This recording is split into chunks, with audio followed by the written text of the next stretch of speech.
Hello everyone, welcome on your YouTube channel education glow. पिछली video में हमने पढ़ा था प्लेटो का जीवन परिचय और इस वीडियो में हम पढ़ेंगे सुकरात का प्लेटो के जीवन पर क्या प्रभाव पड़ा।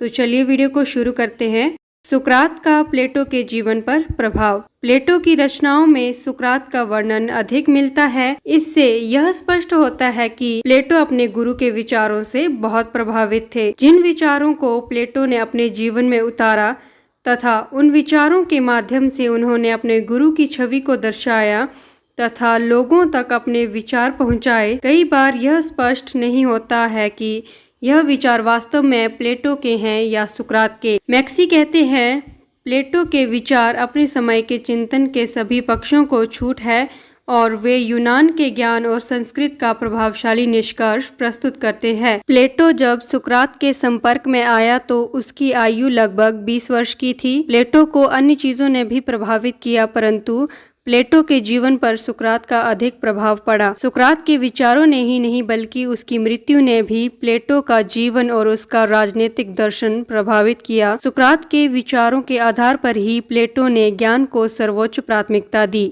अतः सुकरात का प्रभाव हम निम्न प्रकार से देख सकते हैं। संवाद पद्धति। प्लेटो अपने सभी ग्रंथों में संवाद पद्धति का प्रयोग किया करते थे। इस प्रकार की पद्धति का प्रयोग रामायण एवं महाभारत जैसे ग्रंथों की रचना में भी शामिल है। दूसरा है ज्ञान को महत्व। प्लेटो ने सुकरात के समान ज्ञान को महत्व प्रदान करते हुए उसे व्यक्ति के आचरण के साथ जोड़ा है।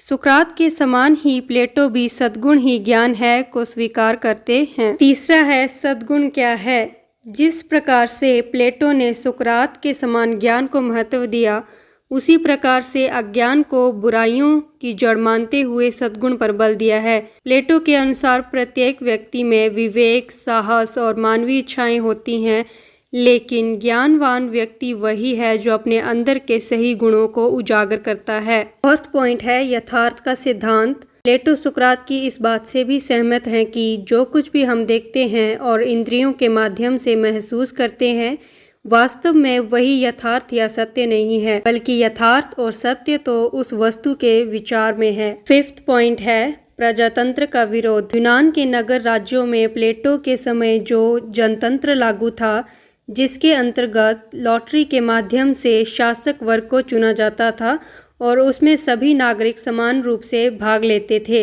इस प्रकार के प्रजातंत्र को प्लेटो इसलिए नापसंद करता था क्योंकि इस प्रकार की शासन प्रणाली में ज्ञान को महत्व प्रदान नहीं किया जाता था। सिक्स्थ पॉइंट है शासन एक कला है। प्लेटो ने सुकरात के समान यह माना है कि शासन एक कला है जो सभी व्यक्तियों में नहीं हो सकती है। जिस प्रकार से शिक्षा के माध्यम से डॉक्टर, इंजीनियर, वकील आदि को तैयार किया जाता है और सभी व्यक्ति बिना उचित शिक्षा के इन पदों पर कार्य नहीं कर सकते हैं, उसी प्रकार से शासन भी एक कला है जो प्रत्येक व्यक्ति नहीं कर सकता है। सेवंथ पॉइंट है दार्शनिक राजा का सिद्धांत। प्लेटो के दार्शनिक राजा के सिद्धांत पर भी सुकरात के विचारों का प्रभाव पड़ा है। प्लेटो के अनुसार शासक ऐसा होना चाहिए जिसमें जन कल्याण की भावना हो और वह बुद्धिमान हो।